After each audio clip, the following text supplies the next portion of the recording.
Magandang araw sa inyong lahat. Meron tayong Insta360 Go 3S. So kapag nawala ito, pwede nating hanapin ito sa pamamagitan ng Find My. Paano ba natin ito i-add sa Find My? So una, buksan muna natin yung ating Insta, yung ating camera. Okay. Dito yung settings, 1, 2. Ito yung settings. Swipe natin mula pataas pababa and then second page.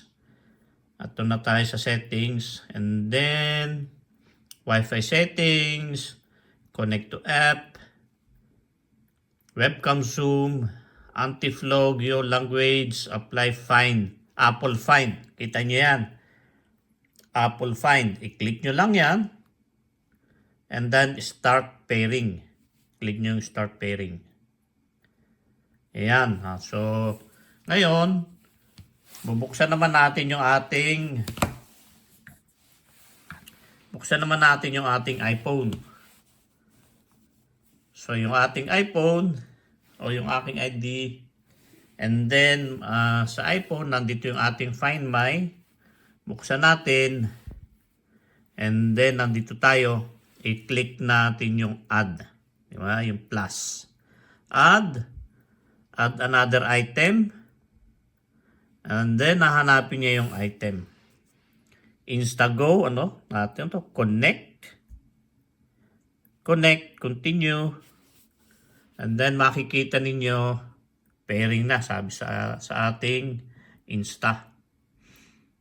Do not remove 3S from action pod. So, i-click natin yung got it, yun, na successful na daw ito. Successful na. Okay? And then got it. And then continue. Agree. And then finish. Yun, ito na tayo. Tama-tama, ito yung aming tinitirhan. Nakakita niya na kaagad kung nasan yung aking Insta360. Ganda, no?